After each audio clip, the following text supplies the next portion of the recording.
guys, welcome back to another video. Today I'm going to be showing you guys how to make the cube in a cube pattern completely intuitively without any algorithms. And to be honest, I mean, you can learn the algorithms, but if you're lazy like me, this is so much easier. Alright, so I kind of say no algorithms, but to be honest, you need to know some basic algorithms, and the ones we're going to be using is the center swap algorithm and a U-perm. And finally, we'll also do some corner orientation algorithms, but those are relatively easy. So let's get right into it. If you kind of looked at the cube in a cube pattern, basically what it is this part of the Rubik's Cube is swapped and this corner too. But if you know your Rubik's Cube logic stuff, you know that you can't just swap 3 centers. So the cube in a cube pattern actually is also applied to the other 3 sides. Basically, the steps we're going to have to go through is swapping these 3 centers, and then swapping these 3 edges, and then we want to orient these 3 edges, or only 2, but you get the point, and then finally twisting these corners. So we're going to have to do this twice, except for the twisting corner part, because we're going to kind of do those together.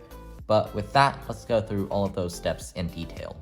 The first step is swapping these 3 centers, so I like to do it like this. As you can see, this actually swaps the bottom 3, but I don't really care which 3 sides this is applied to, so if you want to hold it correctly, it's going to be swapping the bottom 3 like I said. But anyways, after you have these 3 centers done, we're going to want to permutate these edges. So we're going to want to do a U-perm with these 3, but how we're going to do this is with a sort of a commutator style thing, where we're going to move this, so this edge over here so it can be swapped, and then you can do your U-perm. It doesn't really matter which one, just make sure it swaps these 3 front edges. And then you want to move this edge back, so I like to do this.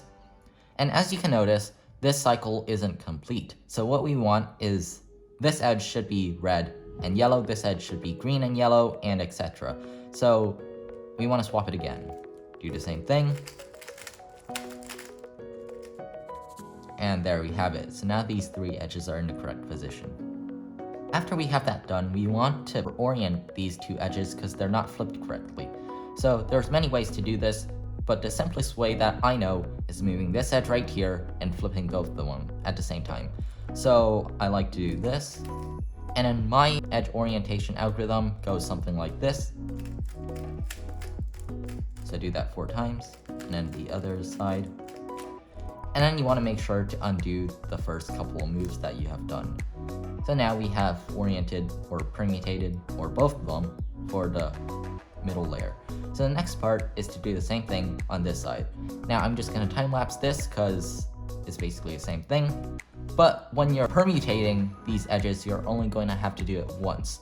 Or if you're on this side and you only done it once, then you have to do it twice for this.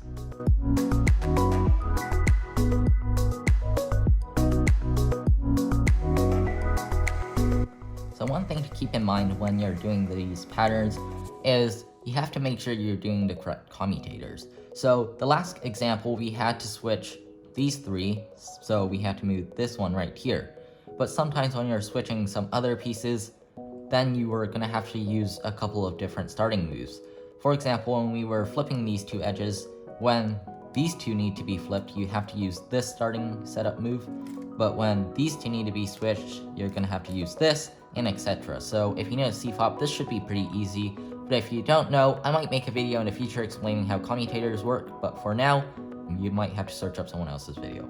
The next step is to flip the corners, and this is really easy. The corner orientation algorithm I'm going to have to do is switch or flips these 2 corners. So we want to move this corner back here, or you can do the same thing, move this corner here. Now I'm going to move this corner back here so these 2 are in line, and this is how you do the algorithm. You're going to have to do anti-soon or sune twice, I'm pretty sure. So once with this hand and once with this hand. And now, as you can see, it solved this corner. Now this is perfectly normal, you can just do it again.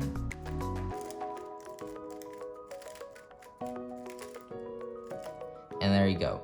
So basically what this pattern is it looks like as if this is twisted and this is twisted, and the same thing with this side. And there you have it, how to make the cube in a cube pattern intuitively. Alright, so this pattern can work with any n by n cubes. How you're going to have to do that is work one layer at a time like I did, and if you're at the last corner or at like a 2x2, such as on a 4x4, you have to do 2 layers. Anyways, you can do this, I believe, on both odd and even number cubes, so I've done it on my 4x4. I believe you can do it on 5x5. It's really easy. All you have to do is kind of watch this video over and over until you have that memorized, and then you have to do it for every single layer. And yeah, that's all for today's video. Thank you guys so much for watching. Goodbye.